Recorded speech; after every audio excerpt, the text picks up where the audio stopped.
जी, तो ये homework question है जिसमें देख लें आप लोग, ये 3 बीटा कार्बन है इस अल्फा कार्बन के। इन 3 बीटा कार्बन में से राइट वाले और लेफ्ट वाले से अगर हम हाइड्रोजन को निकालते हैं तो हमारे पास लॉन्गेस्ट कार्बन चेन बनेगी और मतलब सही एक स्ट्रक्चर आएगा। लेकिन अगर हम नीचे वाले इस वाले बीटा कार्बन में से हाइड्रोजन निकालेंगे ना, तो हमारे पास लॉन्गेस्ट कार्बन चेन फॉर्म नहीं होगी। देखो, नीचे वाले से हाइड्रोजन निकालने की सूरत में ये इस तरह का स्ट्रक्चर आ जाएगा, लॉन्गेस्ट कार्बन चेन हमारे पास फिर इस तरह की बनेगी और ये 7 कार्बन की चेन हो जाएगी, जबकि मैक्सिमम जो चेन आ रही है वो हमारे पास 8 कार्बन की आ रही है। ठीक है ना। अच्छा, ये यहां पर मैंने दूसरे का सिर्फ नाम लिख दिया, स्ट्रक्चर नहीं बनाया है। सेम स्ट्रक्चर होगा, बस उसमें इस जगह की जगह मतलब ये दूसरे कार्बन की जगह तीसरे कार्बन पर डबल बॉन्ड होगा, तो इसलिए मैंने सिर्फ नाम लिख दिया था, उसका स्ट्रक्चर नहीं बनाया हुआ है।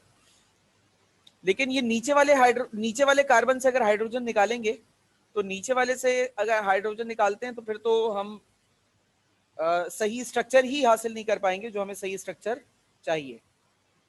तो ये वाला पार्ट क्लियर हो गया है सबको? इसमें अगर कोई परेशानी है तो पूछ सकते हैं आप लोग मजीद।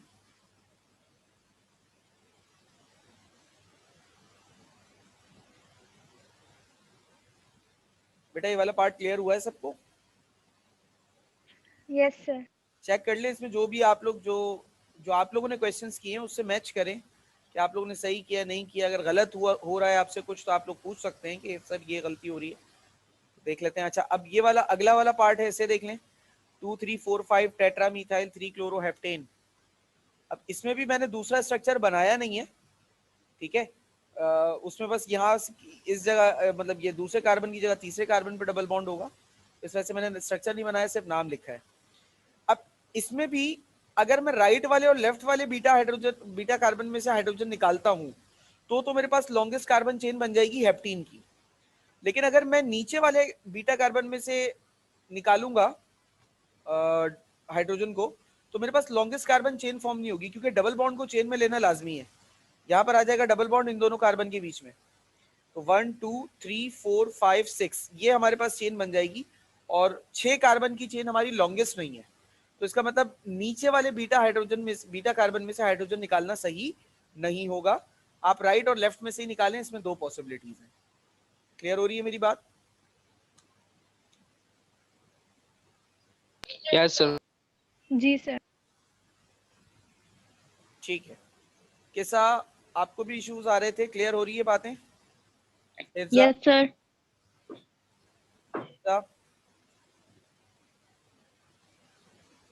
Yes sir. ओके। अच्छा, अब ये वाला है अगला, देखें इसे। 2 ethyl 4 5 di methyl 3 iodo nonane.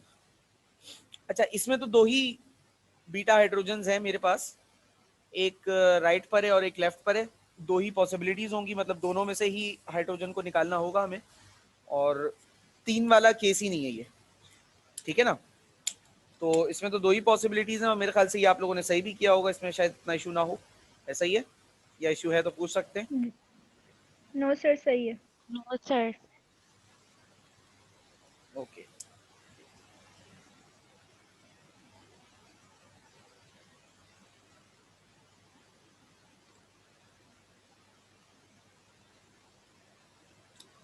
अच्छा, अब ये वाला देखिए, 2 3 diethyl 6 7 dimethyl 3 chlorooctane. अब इसमें भी हमारे पास 3 बीटा हाइड्रोजन का ऑप्शन है, लेकिन इसमें भी हम 2 ही स्ट्रक्चर्स ड्रॉ करेंगे, क्योंकि तीसरा यानी कि नीचे वाले अगर बीटा हाइड्रोजन में से मैंने बीटा कार्बन में से हाइड्रोजन निकाला तो शायद लॉन्गेस्ट कार्बन चेन फॉर्म नहीं हो रही मेरे पास। देखिएगा, अगर मैं यहाँ से हाइड्रोजन निकालूंगा यस सर। तो 1 2 3 4 5 6 7 8 8 कार्बन की चेन बनेगी और ये लॉन्गेस्ट नहीं है। लॉन्गेस्ट चेन हमारी 9 की है, जो हमारे पास यहाँ से शुरू हो रही है। 1 2 3 4 5 6 7 8 9 9 कार्बन की चेन। तो इसमें भी राइट और लेफ्ट वाली ही पॉसिबिलिटी सही रहेगी, ठीक है। तो अब हम दूसरे पार्ट पर चलते हैं। दूसरा सवाल जो है, इसके अंदर आप लोगों को मैंने कहा था कि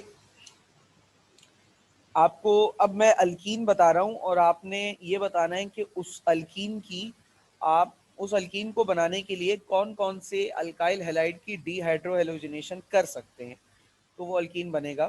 तो सबसे पहले 1 ब्यूटीन है आपके पास, आपने 1 ब्यूटीन बनाना है। तो 1 ब्यूटीन बनाने के लिए मैंने ये 2 केसेस बताए थे कि इन दोनों से आप 1 ब्यूटीन बना सकते हैं, लेकिन इसमें ज़्यादा बेहतर है कि आप केस ए जो है वो कंपाउंड ए को आप कंसिडर करें। In this case compound A is better.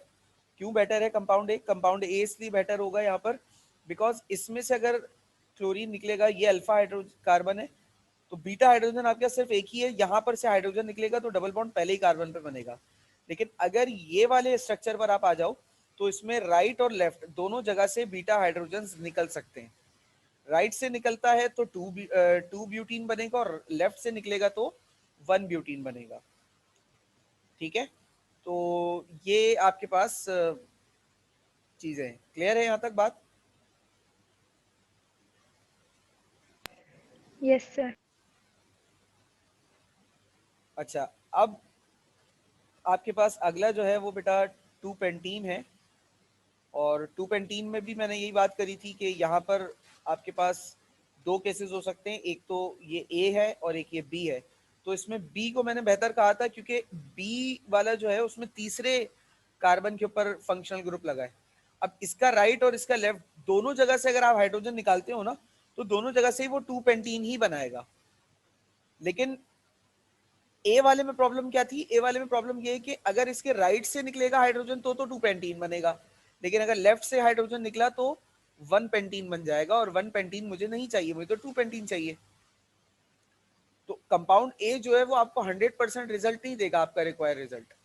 इस वजह से हमने कंपाउंड बी को यहाँ पर बेहतर करार दिया। फिर आ जाइए प्रोपीन पर। तो प्रोपीन में मतलब यही है कि इसमें 1 पे डबल बॉन्ड लगा हुआ होगा और 3 कार्बन होंगे। अब इसमें भी 2 केसेस हैं, एक ये वाला है जिसमें पहले कार्बन पे मैंने फंक्शनल ग्रुप लगाया हुआ और एक सेंटर वाले पे फंक्शनल ग्रुप लगाया हुआ है। अच्छा, इसमें दोनों ही सही हैं, दोनों में से कुछ भी ले लो तो दोनों ही बेस्ट है, क्योंकि दोनों की ही सूरत में आपके पास 1 प्रोटीन ही बनेगा, इसके अलावा और कोई चीज बनने की पॉसिबिलिटी ही नहीं है। तो 1 प्रोटीन बनाने के लिए आप दोनों को कंसिडर कर सकते हैं, कोई इशू नहीं होगा। अगला है 2 मिथाइल 1 पेंटीन। तो 2 मिथाइल 1 पेंटीन के लिए आपने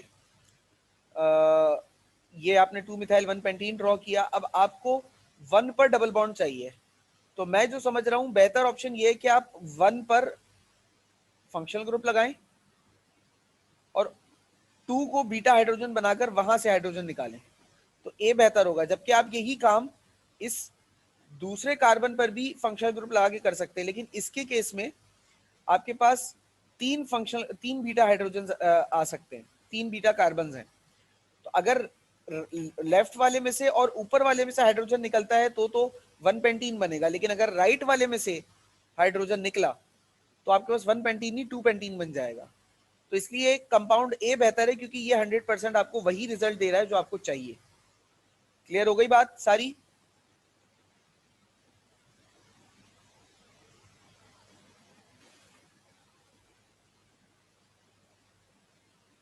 बेटा क्लियर है सारी बात? मजीद कोई सवाल या कंफ्यूजन? सर इसके कुछ और क्वेश्चंस भी थे लास्ट के, लेकिन उसमें समझ नहीं आ रहा था कौन सा बेस्ट है, क्योंकि दोनों जी में यूज। सर। तो उसमें समझ नहीं आ रहा था कि कौन सा बेस्ट है, अभी देख लेते हैं। 3,4,5 ट्राई मिथाइल 3 हेक्सीन और 2,3,4 ट्राई मिथाइल 2 हेप्टीन। अच्छा, ये जो 2 हेप्टीन वाला है, इसमें आपने जो भी पॉसिबिलिटी बनाई होगी उसमें से कोई भी बेहतर नहीं है ना, 3 हेक्सीन वाले में कोई भी बेहतर है। यानी आप कुछ भी लोगे तो आपके पास अदर स्ट्रक्चर्स बनने की पॉसिबिलिटीज हैं। बेहतर की बात जहां हो सकता है ऑप्शन वहीं देते हैं, हर जगह बेहतर का ऑप्शन नहीं दे सकते ना बेटा। यहाँ पर दोनों ही मेरे पास, मतलब इसमें जो भी आप पॉसिबिलिटी दे रहे होगे वो पॉसिबिलिटी आपको कोई भी बेस्ट वाली पॉसिबिलिटी नहीं हो। क्लियर है?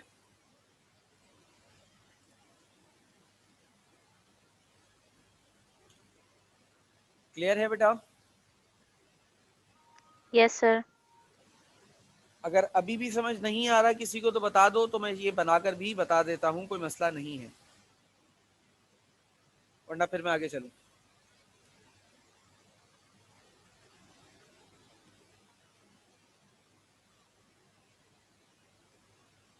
बोलो बेटा। सर करवा दें एक आध। ठीक है, तो फिर आपकी नोटबुक पर आ जाते हैं। एक आध वैसे तो मैंने सारे ही बता दिए बेटा, रिकॉर्डिंग में भी सारे सॉल्यूशंस आ गए, तो एक आध। सर ये वाले कुछ सर वो समझ नहीं तो आ हमने रहे सॉल्व थे। कर लिए थे ना। 3,4,5 ट्राई मिथाइल 3 हेक्सीन।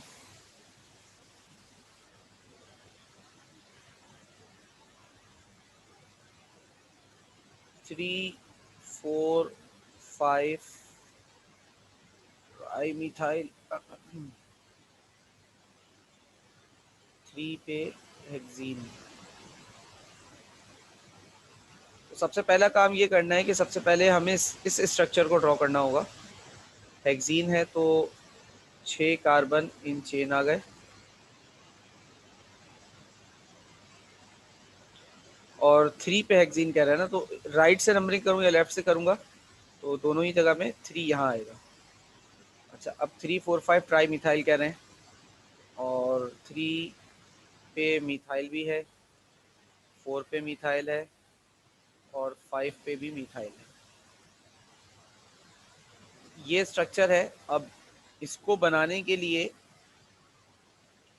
जो रिएक्शन हुआ होगा वो अल्कोहलिक KOH से हुआ होगा। तो मैं जो बेहतर समझ रहा हूँ,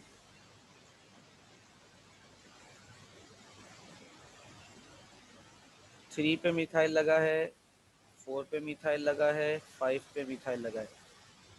इस जगह अगर मैं फंक्शनल ग्रुप लगाता हूँ तो राइट पर हाइड्रोजन निकलेगा तो 3 बनेगा, लेफ्ट पे। अब इधर अगर मैं फंक्शनल ग्रुप लगाता हूँ, फॉर एग्जांपल क्लोरीन, तो अब यहाँ से मेरे पास अल्फा कार्बन आ गया, ये बीटा, ये 2 हो सकते, बल्कि 3 हो सकते हैं। इन 3 में से अगर मेरे पास सिर्फ राइट वाले में से निकलता है हाइड्रोजन, यहाँ पर एक हाइड्रोजन होगा, तो मेरे पास 3 हेक्सीन बनेगा। ऊपर से निकालूंगा तो स्ट्रक्चर ही वो नहीं आएगा जो मुझे चाहिए, लेफ्ट से निकालूंगा तो 2 हेक्सीन आ जाएगा। अब दूसरी पॉसिबिलिटी क्या हो सकती थी कि मैं इसको इस तरफ लगाता।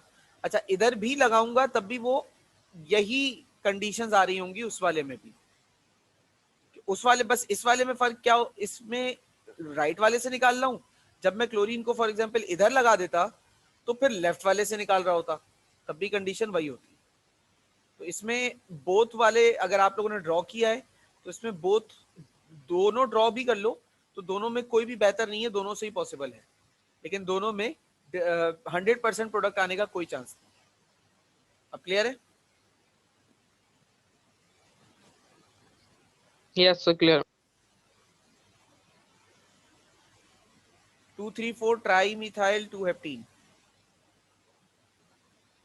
2,3,4 ट्राई मिथाइल 2 हेप्टीन। सबसे पहला काम क्या है, इस स्ट्रक्चर को ड्रॉ कर लो। हेप्टीन का मतलब है 7 कार्बन, तो 1 2 3 4 5 6 7। 2 पे हेप्टीन लगा है, यहाँ से मैं 2 ले रहा हूँ तो यहाँ पे मैंने डबल बॉन्ड भी बना दिया।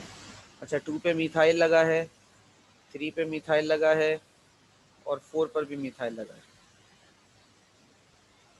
अब इसका रिएक्शन जब आप अल्कोहलिक KOH से कराओगे तो एक पॉसिबिलिटी जो मुझे नज़र आ रही है तो ये नज़र आ रही है कि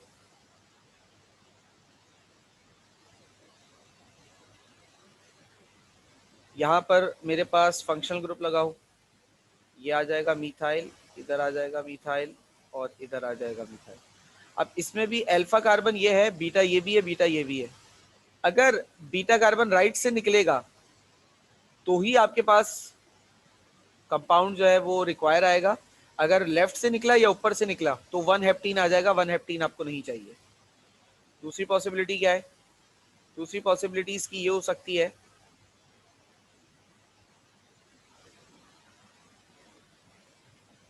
कि आप यहां पर फंक्शनल ग्रुप लगाओ। अच्छा, अब जब यहाँ आपने फंक्शनल ग्रुप लगाया तो अभी भी आपके पास दो चीजें हो सकती हैं, या तो राइट से निकलेगा हाइड्रोजन या लेफ्ट से निकलेगा। अच्छा, लेफ्ट से निकलता है तो 2 हेप्टीन बन जाएगा, राइट से निकलेगा तो 2 हेप्टीन नहीं बनेगा, ऊपर से निकलेगा तब भी 2 हेप्टीन नहीं बनेगा। तो इसमें और इसमें दोनों में आप पॉसिबिलिटी सारी ड्रॉ कर लो, लेकिन बेहतर कोई भी नहीं होगी, तो आप कोई स्टेटमेंट नहीं दे सकते। क्लियर है? जी सर। अच्छा जी ओके बेटा। अच्छा, अब हमारा जो अगला टॉपिक है उसकी तरफ चलते हैं।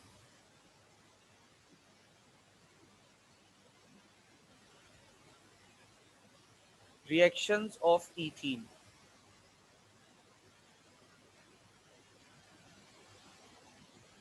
ईथीन के रिएक्शंस की बात करनी है, और ईथीन में एडिशन रिएक्शंस होते हैं।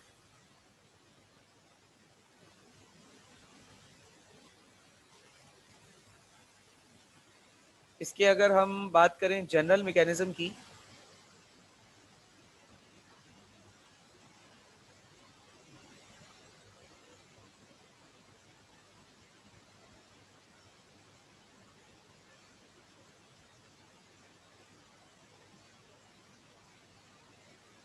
पहले तो जनरल मैकेनिज्म समझा रहा हूं। देखो, जनरल मैकेनिज्म समझना इसलिए जरूरी है क्योंकि आगे जितने भी मैं एडिशन रिएक्शंस करवाऊंगा ना, उन तमाम एडिशन रिएक्शंस की समझ आपको इन जनरल मैकेनिज्म से ही आएगी। यानी कि अगर आपने ये जनरल मैकेनिज्म नहीं समझे, ये जनरल मैकेनिज्म नहीं समझा रिएक्शन का, तो आगे आपको कोई भी रिएक्शन समझ में नहीं आएगा ईथीन का। तो लिहाजा बड़ा फोकस होकर और ध्यान से मेरी बात को सुनिएगा। कोई सवाल हो तो पूछ लीजिए, ठीक है? देखिए, मेरे पास एक ईथीन है। ईथीन में क्या होता है कि 2 कार्बन्स के दरमियान डबल बॉन्ड होता है और उनके साथ 2-2 हाइड्रोजन जुड़े हुए होते हैं। अच्छा, अब जैसा कि मैंने बताया ईथीन में एडिशन रिएक्शन होता है। तो फॉर एग्जांपल एक कंपाउंड है मेरे पास XY। मैं इस XY कंपाउंड का रिएक्शन ईथीन के साथ करवाने लगा। अच्छा, इस XY कंपाउंड में से एक एलिमेंट जो है वो पार्शियली पॉजिटिव होगा और दूसरा एलिमेंट पार्शियली नेगेटिव होगा, ठीक है? अच्छा, पार्शियली पॉजिटिव जो एलिमेंट होगा वो उसमें इलेक्ट्रॉन का पेयर जो है वो कम टाइम गुजार रहा होगा, और पार्शियली नेगेटिव जो एटम होगा उसमें इलेक्ट्रॉन का पेयर ज्यादा वक्त सर्व कर रहा होगा। अब जो भी डबल बॉन्ड वाला अनसेचुरेटेड कंपाउंड होता है बेटा, उसके लिए बात याद रखिएगा कि वो हद्दुल इम्कान कोशिश करता है, हर लिहाज में चाहता है, उसकी ख्वाहिश होती है कि वो अपने डबल बॉन्ड को खत्म करके सिंगल बॉन्ड में कन्वर्ट कर ले। वो ये चाहता है। अच्छा, इस ख्वाहिश को पूरा करने के लिए वो पूरी जी जान से कोशिश भी करता है। अब ईथीन एक डबल बॉन्डेड कंपाउंड है, इसको यहाँ पर XY नजर आ रहा है। अब इस XY को देखते ही इस ईथीन को लालच शुरू हो गया कि अगर ये XY आकर मुझसे जुड़ जाएं तो मेरा डबल बॉन्ड खत्म होकर सिंगल में कन्वर्ट हो सकता है। तो ईथीन इसको लालच देता है कि भाई मेरे साथ आकर जुड़ जाओ, तुम भी स्टेबल रहोगे और मेरा भी भला हो जाएगा। अच्छा, ये दोनों भी अपने इस बॉन्ड से जुड़े हुए तो हैं, स्टेबल तो हैं। ये लोग भी बोलते हैं कि यार मसला नहीं है, इस X की ख्वाहिश है कि इसका एक बॉन्ड बना रहे, Y की ख्वाहिश है एक बॉन्ड बना रहे। ये बोल रहे हैं कि यार अगर हमारी ख्वाहिश एक बॉन्ड बनाना ही और उस एक बॉन्ड से किसी और का कुछ भला हो सकता है, तो हम अपना बॉन्ड उसी के साथ क्यों ना बना ले। अच्छा, अब उसके लिए क्या होता है कि इनको अपना बॉन्ड तोड़ना पड़ता है। अच्छा, अपना बॉन्ड तोड़ने के लिए होता क्या है कि चूंकि Y ज्यादा इलेक्ट्रोनेगेटिव है, मतलब ये है कि जो इलेक्ट्रॉन का शेयर्ड पेयर होगा, ये X है फॉर एग्जांपल और ये Y है फॉर एग्जांपल, ठीक है? ये जो शेयर्ड पेयर होगा X और Y का, के एक इलेक्ट्रॉन इसमें X का एक Y का है, ये शेयर्ड पेयर दोनों एटम्स में बराबरी से घूमता है। कोवेलेंट बॉन्ड तो हमें यही समझाता है।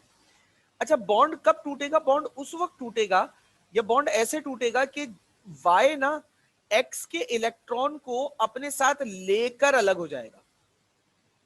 Y X के इलेक्ट्रॉन को अपने साथ लेकर अलग हो जाएगा, जिससे यहां पर क्या कंडीशन क्रिएट हो जाएगी कि X पॉजिटिव हो जाएगा पूरी तरीके से, यानी इलेक्ट्रॉन डेफिशिएंट, और Y नेगेटिव हो जाएगा, यानी इलेक्ट्रॉन रिच।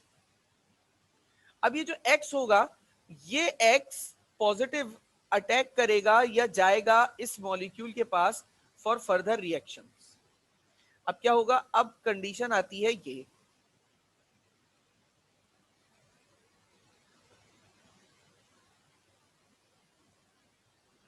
अब X जो है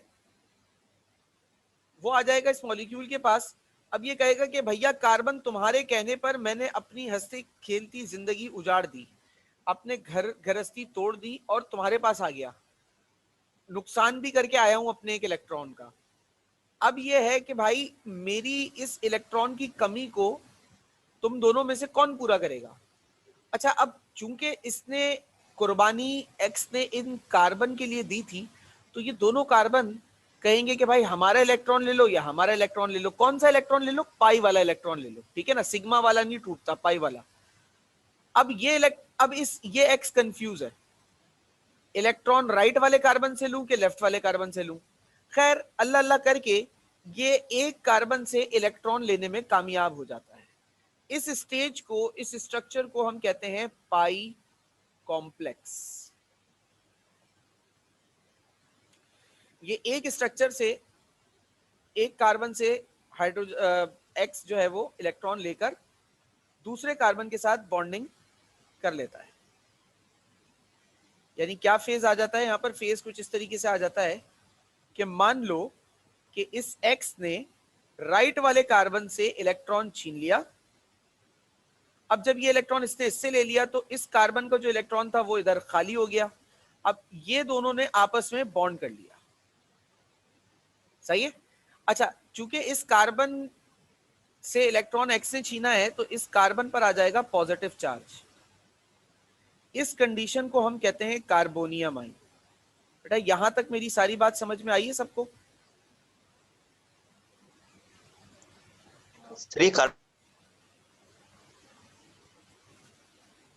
बेटा यहां तक बात समझ में आई है सबको?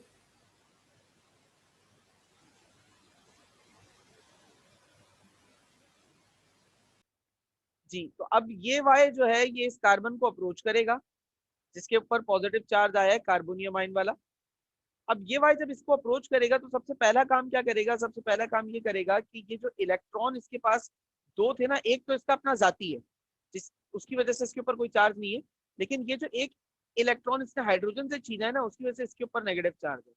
ये वो इलेक्ट्रॉन इस कार्बन को प्रोवाइड कर देगा। अच्छा, जब इस कार्बन पर वो इलेक्ट्रॉन प्रोवाइड हो जाएगा तो इसके ऊपर से ये नेगेटिव चार्ज खत्म और इसके ऊपर से ये, तो अब ये वाई इस कार्बन को अप्रोच करेगा। अब इस वाई के पास जो है वो इलेक्ट्रॉन की तादाद जो है वो बड़ी कसीर है। सर जी, आपने ऊपर पाई कॉम्प्लेक्स में सी और सी का बॉन्ड बनाया था, आपने कार्बोनियम आयन में फिर अचानक सी और एच का बॉन्ड बना दिया। मैंने सी और सी का बॉन्ड बनाया? सी और एच, एच का तो बॉन्ड पहले से ही बने हुए भाई। सर पाई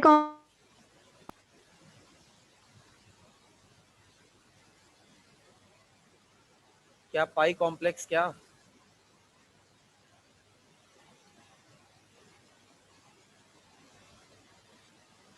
ठीक है, तो मैंने कहा कि भाई ये जो वाई है ये अप्रोच करेगा इस कार्बन को। अब इस वाई के ऊपर है नेगेटिव चार्ज, यानी कि इलेक्ट्रॉन इसके पास ज्यादा कसीर तादाद में मौजूद हैं, ठीक है। अब ये एक इलेक्ट्रॉन जो इसने इस एक्स से चोरी किया था ना, वो एक इलेक्ट्रॉन इसने इस कार्बन को दे दिया, जिससे इसके ऊपर का नेगेटिव चार्ज खत्म और इसके ऊपर का पॉजिटिव चार्ज खत्म हो गया इस कार्बन का। अब वाई के पास जो अपना जाती इलेक्ट्रॉन था, वाई उसके साथ बॉन्ड कर लेगा इस कार्बन के साथ। नतीजे में क्या होगा? इन दोनों के दरमियान का जो ये डबल बॉन्ड था वो खत्म होकर अब कन्वर्ट हो गया सिंगल में। तो ये है जनरल मैकेनिज्म हमारे पास इथीन के रिएक्शन का। मैं एक मरतबा इसको कोई रिव्यू दे रहा हूँ कि अगर बीच में कोई आवाज किसी को प्रॉब्लम हुई हो तो वो सुन ले दोबारा। इथीन का डबल बॉन्ड है जिसमें इथीन चाह रहा है कि वो डबल बॉन्ड खत्म हो। ये डबल बॉन्ड दूर करने आए हैं एक्स वाई। एक्स वाई में वाई ज्यादा इलेक्ट्रोनेगेटिव है और एक्स जो है वो ज्यादा इलेक्ट्रो पॉजिटिव है। अच्छा, अब इनको इस पर लगने के लिए, इन दोनों कार्बन पर लगने के लिए जरूरी है कि पहले इन दोनों का अपना बॉन्ड टूटे। अच्छा, इन दोनों का बॉन्ड इस तरीके से टूटता है कि वाई एक्स के इलेक्ट्रॉन को लेकर निकल जाता है क्योंकि वाई इलेक्ट्रोनेगेटिव है। ये जो एक्स पॉजिटिवली चार्ज होता है ये इन दोनों कार्बन पे अटैक करता है। इन दोनों कार्बन में से एक कार्बन का इलेक्ट्रॉन छीनकर दूसरे कार्बन के साथ सिंगल कोवेलेंट बॉन्ड फॉर्म करके कार्बोनियम आयन बना देता है। दूसरे वाले कार्बन के ऊपर पॉजिटिव चार्ज आ जाता है। पॉजिटिव चार्ज आने की वजह से जो वाई होता है इस पर नेगेटिव चार्ज होता है। ये वाई इस हाइड्रोजन का जो एक्सेस वाला इलेक्ट्रॉन होता है वो इस कार्बन को प्रोवाइड कर देता है, जिसके बाद ये दो वाई इस कार्बन से बॉन्ड करके हमारे पास रिएक्शन कंप्लीट कर देता है। Is that clear? Yes sir. Sir pi complex में उस कार्बन की जगह पे हाइड्रोजन आएगा ना? जी, इस कार्बन की जगह पे हाइड्रोजन ही आना चाहिए, वो गलती से हाइड्रोजन रह गया, कार्बन लिख लिया होगा। ठीक है, कोई और सवाल बेटा किसी को?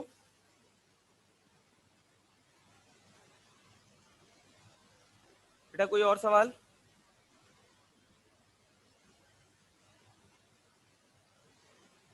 बेटा आवाज आ रही है? कोई और सवाल किसी को? No sir. अच्छा बेटा, तो अब हम बात करते हैं इथीन के कुछ रिएक्शंस की। तो सबसे पहले है हमारे पास हाइड्रो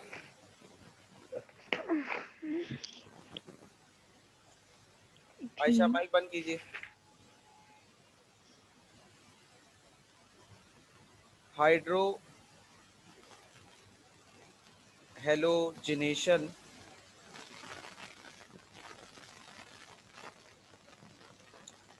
ऑफ इथीन। बेटा सबसे पहले तो आप मुझे ये बताइए कि हाइड्रो हेलोजिनेशन का मतलब क्या है? Addition of hydrogen and halogen. Good. Hydrohalogenation का मतलब है addition of hydrogen and halogen. क्योंकि ये सारी टर्मिनोलॉजीज मैंने पहले ही करवाई थी आप लोगों को और ये बोलकर कराई थी कि आगे इन टर्मिनोलॉजीज का मैं इस्तेमाल करूंगा। अच्छा, हेलोजन का मतलब, वैसे तो हेलोजन में 5 एलिमेंट्स होते हैं, फ्लोरीन, क्लोरीन, ब्रोमीन, आयोडीन और एस्टेटीन। लेकिन ऑर्गेनिक केमिस्ट्री में हम एस्टेटीन को कंसीडर नहीं करते। ठीक है, इसे कंसीडर नहीं किया जाता। अच्छा, इसे कंसीडर क्यों नहीं करते? क्योंकि एस्टेटीन बेटा रेडियो एक्टिव होता है और रेडियो एक्टिव एलिमेंट्स के कंपाउंड्स को हम अवॉइड ही करते हैं क्योंकि उनमें से रेडियो एक्टिव रेज निकल रही होती है। अच्छा, इनको हेलोजेंस को जनरली हम कैपिटल एक्स से डिनोट करते हैं। ठीक है ना? तो यानी कि अगर मैं आपसे कह रहा हूं कि addition of hydrogen and halogen, तो इट मींस कि मैं H और X की बात कर रहा हूं। ठीक है?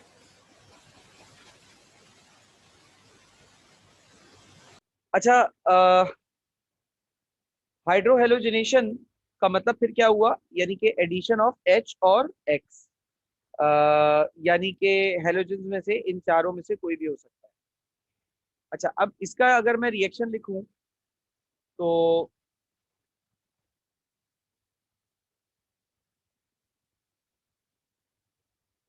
HCH।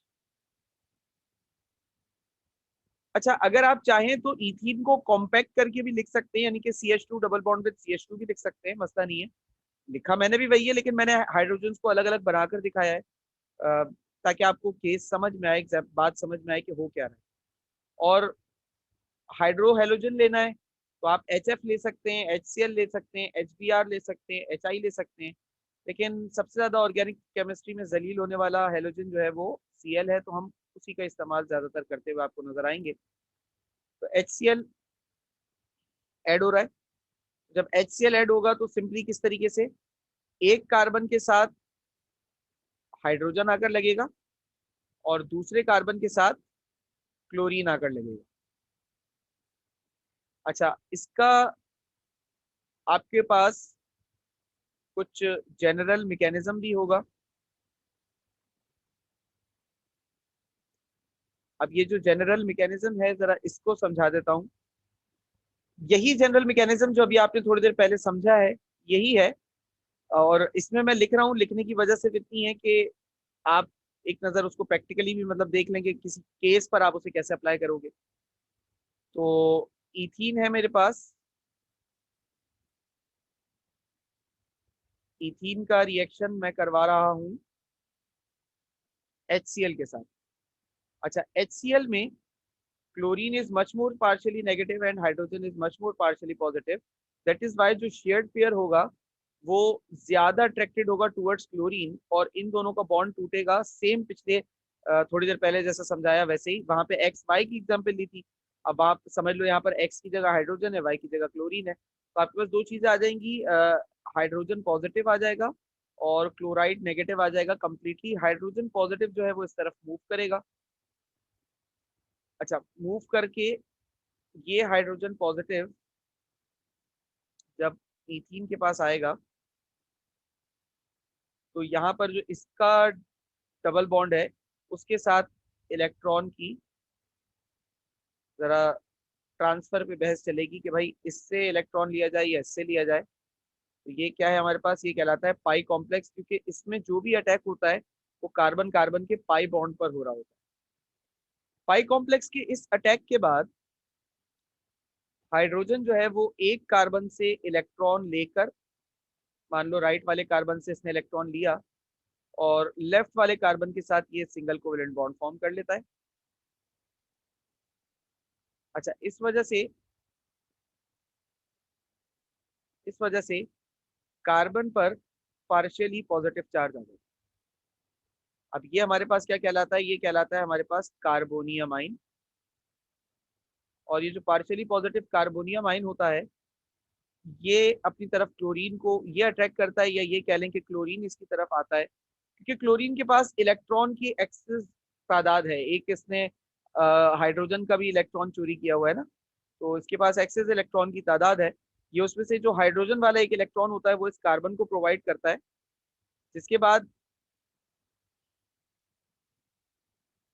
ये जो कार्बन होता है जिस पर पॉजिटिव चार्ज है ये कार्बन न्यूट्रलाइज हो जाता है, और फिर क्लोरीन इसके साथ अपने इलेक्ट्रॉन, जो इसका अपना जाती इलेक्ट्रॉन होता है उसको शेयरिंग करके ये कोऑर्डिनेट कोवेलेंट बॉन्ड फॉर्म करता है। ये हमारे पास इसका एक पूरा मैकेनिज्म है जिसके ऊपर ये वर्क करता है। तो इस मैकेनिज्म में या इस पूरे रिएक्शन में किसी को कोई सवाल?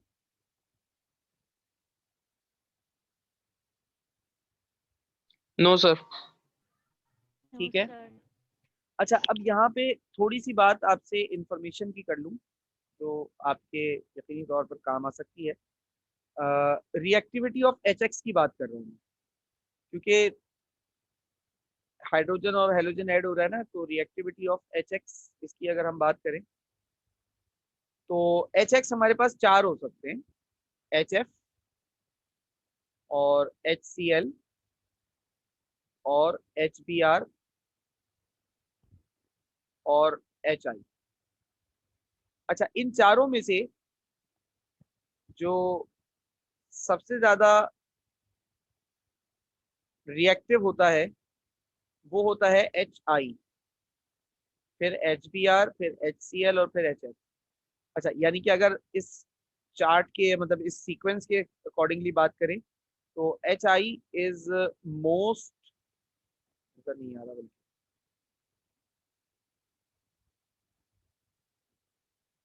HI इज मोस्ट रिएक्टिव और HF जो है वो लीस्ट रिएक्टिव। यानी कि जैसे जैसे आगे बढ़ते जाएंगे वैसे वैसे आपके पास रिएक्टिविटी बढ़ती जाएगी। अच्छा, रिएक्टिविटी लीस्ट HF की होने का मतलब कोई ये ना समझे कि इथीन का रिएक्शन HF के साथ नहीं होता, इसका ये मतलब नहीं है बेटा। रिएक्टिविटी कम होने का मतलब ये है कि अगर मिसाल के तौर पे इथीन के साथ में HI को मिलाऊंगा तो 2 मिनट में रिएक्शन हो जाएगा, HBr को मिलाऊंगा तो 4 मिनट में हो जाएगा, HCl को मिलाता हूं तो 5 मिनट में हो जाएगा, HF को मिलाऊंगा तो 6 मिनट में हो जाएगा, 7 मिनट में हो जाएगा। रिएक्शन हो जरूर जाएगा बट थोड़ा सा निस्बतन टाइम ज्यादा लग जाएगा, ठीक है ना। तो रिएक्शन चारों से हो सकता है, लेकिन ये रिएक्टिविटी केस के हिसाब से आपसे बात जस्ट एक इंफॉर्मेशन के लिए शेयर कर रहा हूँ कि अगर MCQ वगैरह में कोई बात आ जाए तो आपको नॉलेज होनी चाहिए। आगे चलूं, अगर किसी को कोई सवाल ना है नहीं है तो बेटा आगे चलूं। Yes sir. जी सर। अच्छा, यस सर। दूसरा जो हमारे पास रिएक्शन है वो क्या है, वो है हेलोजिनेशन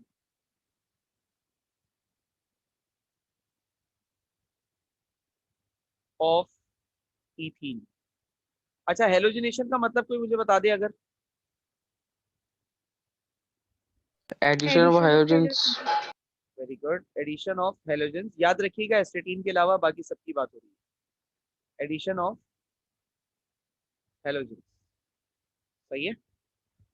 अच्छा, अब इसमें मैं कॉम्पैक्ट करके लिख रहा हूं ताकि टाइम थोड़ा सा सेव हो जाए और हम ज्यादा रिएक्शंस कवर कर जाएं। CH2, अच्छा रिएक्शन में करवा रहा हूँ Cl2 के साथ, तो Cl2 का मतलब है 2 क्लोरीन्स का आपस में बॉन्ड बना हुआ है। नतीजतन होगा क्या, नतीजतन होगा ये कि एक कार्बन के साथ, नतीजतन होगा ये कि एक कार्बन के साथ एक क्लोरीन और दूसरे कार्बन के साथ दूसरा क्लोरीन हमारे पास अटैच हो जाएगा, ठीक है। अच्छा, ये जो कंपाउंड है ये क्या है, ये है हमारे पास विसिनल डाइहैलाइड। अच्छा, विसिनल डाइहैलाइड क्या होता है बता चुका हूं मैं पहले आप लोगों को, जी सर, बता दिया था। ठीक है। जी सर।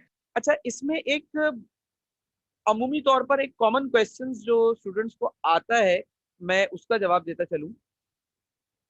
बच्चे कहते हैं कि सर देखें डिफरेंट एटम होते हैं तो उनमें इलेक्ट्रोनेगेटिविटी का डिफरेंस होता है, और उस इलेक्ट्रोनेगेटिविटी के डिफरेंस की वजह से एक एटम पार्शियली पॉजिटिव और एक एटम पार्शियली नेगेटिव होता है। हमें ये बात समझ में आती है, जो पार्शियली नेगेटिव होता है वो पार्शियली पॉजिटिव से सर इलेक्ट्रॉन को छीन कर जो है वो आगे फर्दर प्रोसीडिंग हो जाती है। लेकिन सर यहाँ पर दोनों एटम्स एक जैसे हैं तो दोनों की इलेक्ट्रोनेगेटिविटी भी एक जैसी होगी। जब दोनों की इलेक्ट्रोनेगेटिविटी एक जैसी होगी तो सर पार्शियल पॉजिटिव या पार्शियल नेगेटिव वाला तो कोई सवाल पैदा ही नहीं होता। तो बेटा सारी आपकी बातें सही हैं, तो फिर यहाँ पर पॉजिटिव और नेगेटिव कैसे बनेगा, क्या वही जनरल मैकेनिज्म फॉलो होगा जो आपने बताया है या कुछ और है? तो पहली बात तो ये कि जनरल मैकेनिज्म वही फॉलो होगा बेटा जो मैं आपको बता चुका हूँ। अब फॉलो कैसे होगा वो समझ लीजिए। देखिए, 2 क्लोरीन के एटम्स हैं, दोनों का साइज एक जैसा है, इसकी वजह से इलेक्ट्रॉन का जो पेयर है दोनों एटम्स का वो दोनों एटम्स में बराबरी से रिवॉल्व करेगा। इलेक्ट्रॉन का ये पेयर दोनों एटम्स में बराबरी से, इसमें भी रिवॉल्व करेगा इसमें भी रिवॉल्व करेगा, ना इस पर पॉजिटिव चार्ज आने का चांस है ना इस पर नेगेटिव आने का चांस है ना इस पर नेगेटिव आने का चांस है। एक मैं जो बात आपसे करना चाहूंगा, देखो जिस वक्त इन दोनों का बॉन्ड टूट रहा होगा उस वक्त तो ये इलेक्ट्रॉन का पेयर किसी एक एटम में होगा ना, या तो राइट वाले क्लोरीन में होगा या लेफ्ट वाले क्लोरीन में होगा। क्या ख्याल है आप लोगों का? Yes, sir. ठीक है ना। अच्छा, जिस वक्त ये बॉन्ड टूट रहा होगा तो जिस एटम में भी, चाहे वो राइट में हो या लेफ्ट में, जिस एटम में भी इलेक्ट्रॉन का पेयर होगा वो बन जाएगा कंप्लीटली नेगेटिव, और जिसमें इलेक्ट्रॉन का पेयर नहीं था, लाजमी सी बात है उस बेचारे गरीब का तो एक इलेक्ट्रॉन पड़ोसी के पास चला गया, वो बन जाएगा पार्शियली पॉजिटिव। बात समझ में आ गई ये वाली? जी सर। Yes sir. अब इसका जो जनरल मैकेनिज्म है वो आप लोगों का होमवर्क है, वो आप लोगों को अपने पास लिखना है, ठीक है। एक का मैंने करके बता दिया है, जनरल मैकेनिज्म समझा भी दिया, एक का करके बता भी दिया। अब इसका जनरल मैकेनिज्म इसी पैटर्न पे, जैसा मैंने यहाँ पे आपको बताया है, सिखाया है, उसी पैटर्न पे इसका जनरल मैकेनिज्म आप लोग खुद देखेंगे।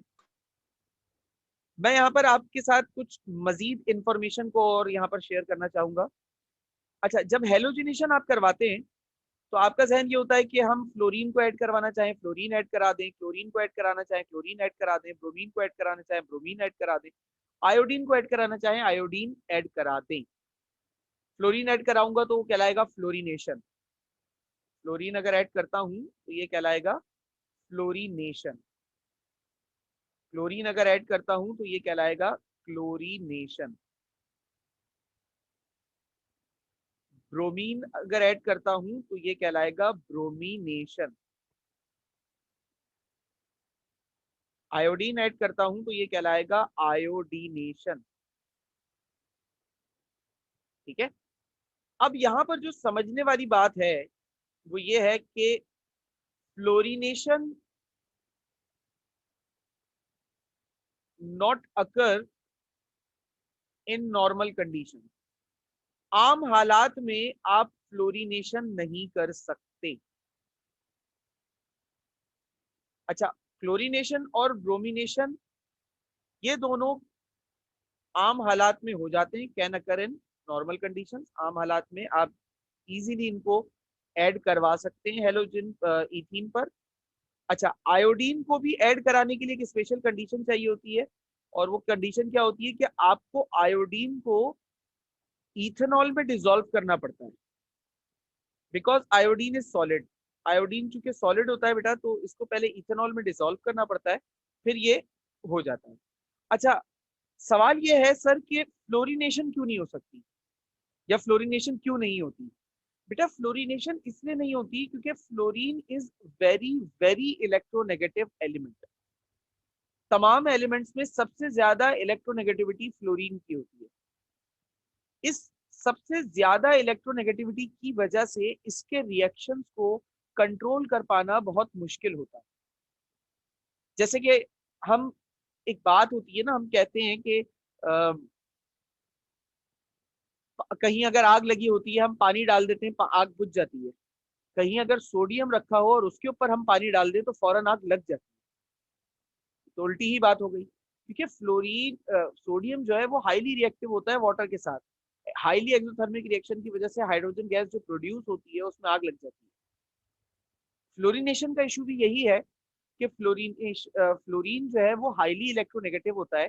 तो अगर हम इसका रिएक्शन इसके साथ इथीन के साथ करवाते हैं तो हमें बॉन्ड डिसोसिएशन एनर्जी जो होती है, यानी बॉन्ड जब टूटता है तो हमें एनर्जी प्रोवाइड करनी पड़ती है थोड़ी बहुत ना, तभी बॉन्ड टूटता है। तो वो जो एनर्जी हम प्रोवाइड करते हैं, फ्लोरीन इतना विगोरसली रिएक्ट करता है कि वो प्रोवाइडेड एनर्जी इस कंपाउंड इथीन में आग लगा सकती है, यानी इस इथीन को जला देगी। तो इसलिए हम फ्लोरीनेशन नहीं करवा सकते, या अगर करवाते हैं तो बहुत ही ज्यादा कोई स्पेशल कंडीशंस होती हैं जिनको बनाकर ही हम करवा सकते हैं, ताकि वहां पर आग लगने या धमाका होने का खतरा ना हो। ये जानकारी आपके साथ इसलिए शेयर कर रहा हूँ क्योंकि अक्सर स्टूडेंट्स, वो जब हम कहते हैं ना कि हेलोजिनेशन में कोई सा भी हेलोजन ले लो, तो अब मैं क्लोरीन का यूज करता हूँ, कोई बोले नहीं ब्रोमीन करना है, कोई बोले नहीं फ्लोरीन करना है, कोई बोले नहीं आयोडीन करना है। तो इसलिए सिर्फ आपकी इंफॉर्मेशन में ये बात डाल रहा हूँ कि अगर आप बाकियों में से कोई कराना चाहें, फ्लोरीन को तो करवाइएगा नहीं, आयोडीन करवाइएगा तो एरो पर इथेनॉल लिख दीजिएगा, वरना वो इक्वेशन सही कंसीडर नहीं हुई, ठीक है। अमूमी तौर पर ऑर्गेनिक, मतलब मैं जो ज्यादातर क्लोरीन, जब भी हेलोजन का जिक्र आता है, मैं क्लोरीन को रगड़ जो इसलिए रहा होता हूँ, उसकी वजह ये भी है कि मुझे जहां तक याद पड़ता है, जितने भी हमारे पास हेलोजन से रिएक्शन है ऑर्गेनिक केमिस्ट्री में हमारे सेकेंड ईयर में, उसमें कोई रिएक्शन भी ऐसा नहीं है जिसमें क्लोरीन से प्रॉब्लम हो। कहीं ब्रोमीन से प्रॉब्लम हो सकती है, कहीं फ्लोरीन से हो सकती है, कहीं आयोडीन से हो सकती है, क्लोरीन से कहीं प्रॉब्लम नहीं है। तो इस ये भी एक वजह है कि मैं ज्यादातर जब हेलोजिनेशन की कहानी की बात हो रही होती है तो मैं क्लोरीन की तरफ ज्यादा मेरा ध्यान रहता है, मैं क्लोरीन की तरफ चला जाता हूँ। ठीक है भाई, यहां तक बात समझ में आ गई है? कोई सवाल अगर किसी को है तो वो पूछ सकता है।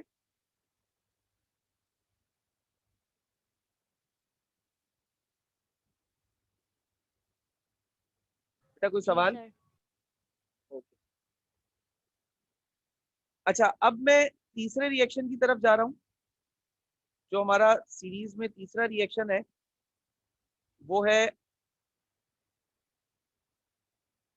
हाइड्रेशन ऑफ इथीन का।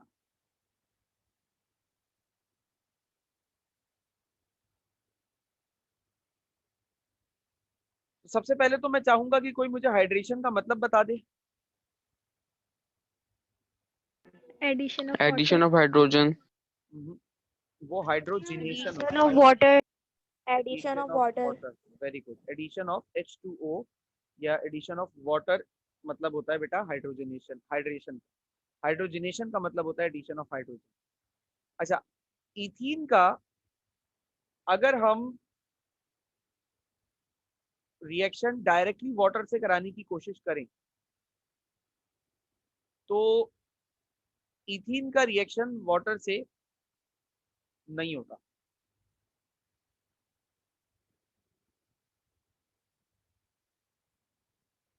ठीक है, कोई रिएक्शन नहीं होगा। लेकिन अगर मैं यही रिएक्शन इथीन का, यही रिएक्शन वाटर से करवाऊं, लेकिन यहां पर मैं रख दूं सल्फ्यूरिक एसिड, ठीक है, यहां मैं रख दूं सल्फ्यूरिक एसिड, तो रिएक्शन हो जाएगा एक कार्बन के साथ हाइड्रोजन और दूसरे कार्बन के साथ OH जुड़ जाएगा। अब सवाल यह है कि कैसे। अच्छा, इसका जनरल मैकेनिज्म मैं लिख रहा हूं क्योंकि इसका जनरल मैकेनिज्म थोड़ा सा बाकियों से जरा सा अलग है। तो इसका जनरल मैकेनिज्म मैं लिख देता हूं।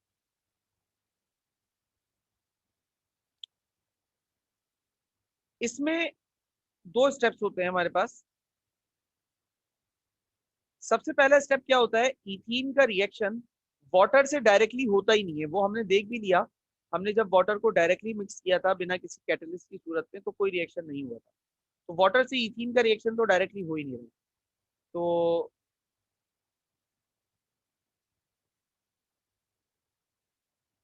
Reaction with H2SO4 sulphuric acid के साथ रिएक्शन होता है। अच्छा, अब देखना ये है कि सल्फ्यूरिक एसिड के साथ ये रिएक्शन होता किस तरीके से। सबसे पहले स्टेप में इथीन का रिएक्शन वाटर के साथ नहीं बल्कि सल्फ्यूरिक एसिड के साथ ही होता है। देखिए कैसे, HCH डबल बॉन्ड। अच्छा, सल्फ्यूरिक एसिड का मॉलिक्यूल यहाँ दो हिस्सों में टूटता है, एक होता है H और एक होता है HSO4 नेगेटिव, यानी कि H पार्शियली पॉजिटिव होता है और HSO4 पार्शियली नेगेटिव होता है। अच्छा, यहाँ एक कंफ्यूजन किसी के जहन में आ सकती है कि सर आपने माजी में हम लोग को पढ़ाया है कि सल्फ्यूरिक एसिड को जब हम पानी में डालते हैं फॉर एग्जांपल, तो सल्फ्यूरिक एसिड पानी में जाकर ना सर H पॉजिटिव आयन देता है और सल्फेट नेगेटिव आयन देता है सर। ठीक है, अब यहाँ पर आप H पॉजिटिव कह रहे हैं, सही है, ठीक है, बट HSO4 नेगेटिव, ये वाली बात समझ नहीं आ रही।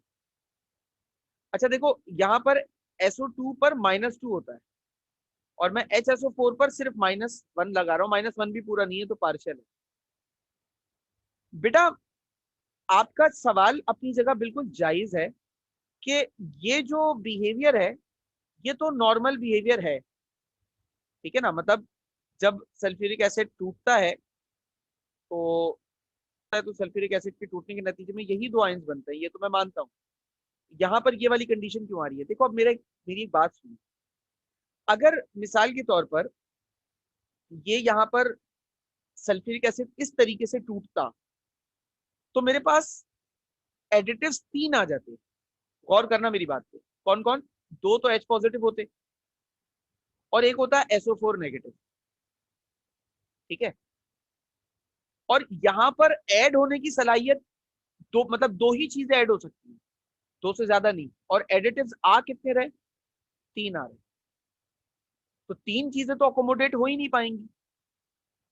अच्छा कोई बोले अगर सर कि एक सर SO4 लगा दें और एक सर आप ना H पॉजिटिव लगा दें, तो बेटा कि कंपाउंड बैलेंस नहीं होगा ना। खुद सोचो, ये जो इथीन है ये पूरा न्यूट्रल है, पूरा न्यूट्रल है, इसके ऊपर अभी कोई चार्ज नहीं है। मैं एक पॉजिटिव चार्ज लगाता हूं उस पर और एक -2 लगा देता हूं, तो ये कंपाउंड कहां से स्टेबल हुआ, इस पे तो चार्ज, नेट चार्ज आ जाएगा -1 का। ये वाली बात समझ में आ रही है मेरी? जी सर। ठीक है, तो किसी भी सर ये H कंपाउंड, पॉजिटिव होगा नेगेटिव होगा?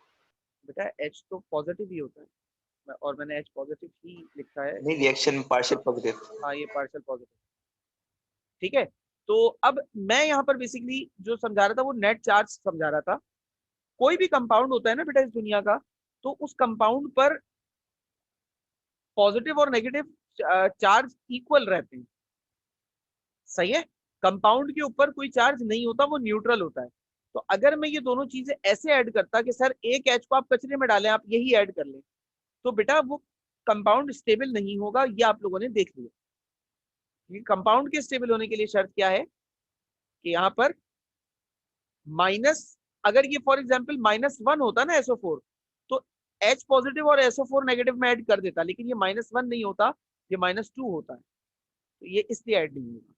इसलिए ये एक स्पेशल तरह से H2SO4 टूटा है, ताकि एक तो हमारे पास दो एडिटिव्स रहें और दोनों एडिटिव्स का जो चार्ज है वो भी इक्वल रहे, ताकि जब वो इस मॉलिक्यूल पर अटैच हो तो मॉलिक्यूल के ऊपर किसी किस्म का कोई चार्ज डेवलप ना हो।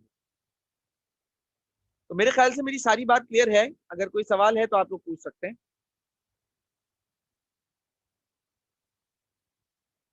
कोई सवाल?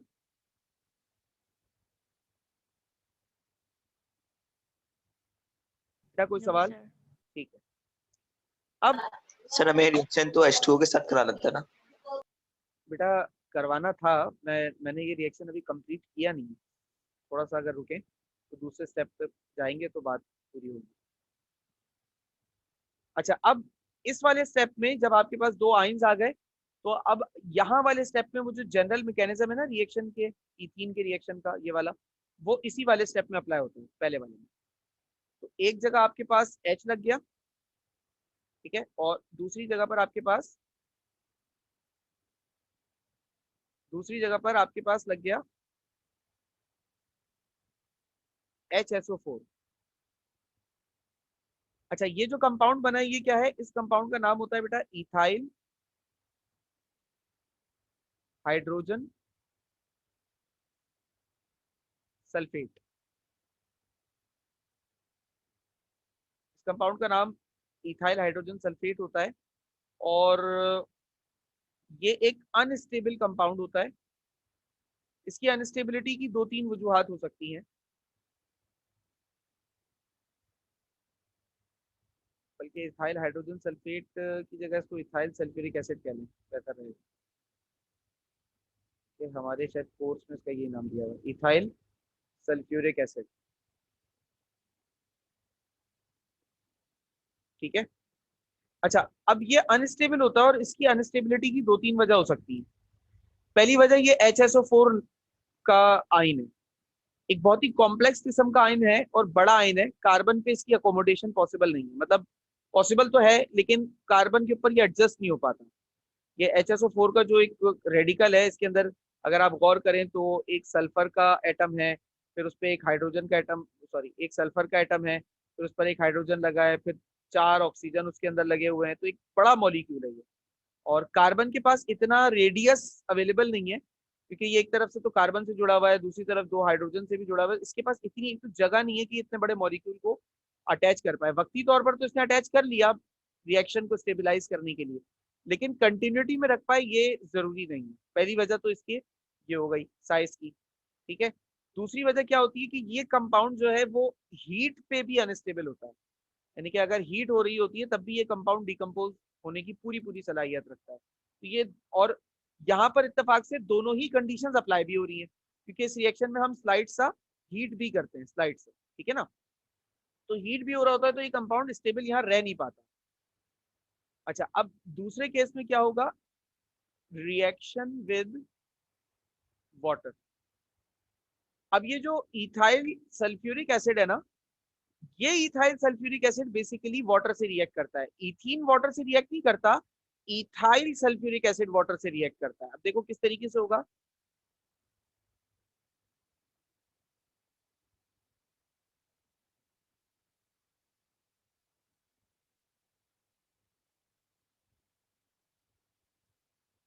ठीक है, अब वाटर में हमारे पास एक होता है H पॉजिटिव और एक होता है हमारे पास OH नेगेटिव। अच्छा, अनस्टेबिलिटी है HSO4 की वजह से, H पॉजिटिव इस वाले H की वजह से नहीं है, इस HSO4 की वजह से। अच्छा, HSO4 जेन्युइनली एक नेगेटिव आयन होता है, तो ऑब्वियस सी बात है ये अट्रैक्ट होगा पॉजिटिव की तरफ। ये HSO4 इस H के साथ मिलकर फॉर्म कर देगा H2SO4, यानी कि ये इस कार्बन को छोड़ देगा, बल्कि कार्बन ही इसको अपने साथ अकोमोडेट नहीं कर पा रहा कि भाई मैं तुम्हारे नाज नखरे नहीं उठा सकता, तुम जा सकते हो, तो कार्बन ने इसको यहाँ से निकाल दिया। अब इसके निकलने के बाद इस कार्बन के पास एक बॉन्ड की जगह बची, इस हाइड्रोजन के निकलने के बाद इस OH के पास भी एक बॉन्ड की जगह बची। तो ये दोनों आपस में रिएक्ट करके क्या फॉर्म कर रहे होंगे, यहाँ पर ये दोनों यहाँ पर फॉर्म कर रहे होंगे OH, इसके साथ लग गया H लग गया, और ये हो गई हमारे पास hydration of ethene complete.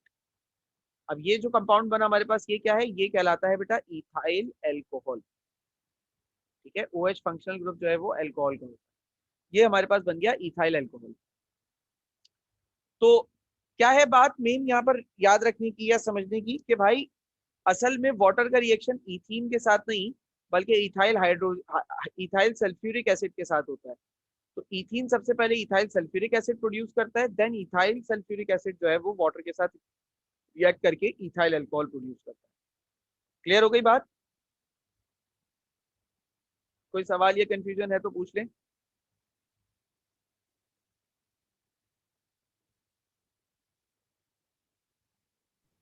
No sir. ठीक है, अच्छा अब एक और यहाँ पर मैं आप लोगों को जरूरी एक इत्तला देता चलूं। H2SO4 जो है वो गुड डिहाइड्रेटिंग एजेंट, बहुत ही अच्छा डिहाइड्रेटिंग एजेंट होता है, यानी कि पानी को रिमूव करने में सबसे बड़ा हाथ होता है। और सल्फ्यूरिक एसिड बहुत ही अच्छा हाइड्रेटिंग एजेंट भी होता है, दोनों बातें होती हैं। अब कोई किसी के जहन में सवाल आए कि सर डिहाइड्रेटिंग भी है हाइड्रेटिंग भी है, ये माजरा क्या है? बेटा एक सिंपल सी बात है कि डिहाइड्रेटिंग है तभी तो अच्छा हाइड्रेटिंग होगा ना। भाई कहीं से पानी को एब्जॉर्ब कर रहा है अपने अंदर या कहीं से पानी को जज्ब कर रहा है अपने अंदर, तो कहीं अगर जरूरत होगी तो वो उस पानी को वापस कर भी तो देगा ना। वक्ती तौर पे तो जज्ब कर लिया उसने, लेकिन अगर किसी को जरूरत है पानी की तो वो उस पानी को रखेगा ना अपने पास, वो पानी वापस उस शख्स को दे देगा, वो अपने पास तो नहीं रखेगा। तो ये चीज है हाइड्रेटिंग और डिहाइड्रेटिंग। तो क्या मेरी सारी बात क्लियर है? कोई सवाल या कंफ्यूजन तो नहीं है?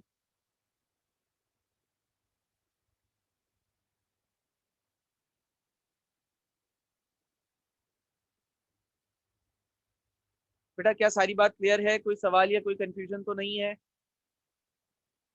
क्लियर है सर। ठीक है, तो आज के लिए हम यहीं तक रखेंगे। 3 रिएक्शंस हमने पढ़ लिए हैं इथीन के। हेलोजनेशन ऑफ इथीन पढ़ा है, इसके अलावा हाइड्रेशन ऑफ इथीन पढ़ा है, और हमने हाइड्रोहेलोजनेशन ऑफ इथीन भी पढ़ा है। ठीक है ना। इसके मजीद जो रिएक्शंस हैं इंशाल्लाह वो हम नेक्स्ट क्लास में आपसे डिस्कस आउट करेंगे।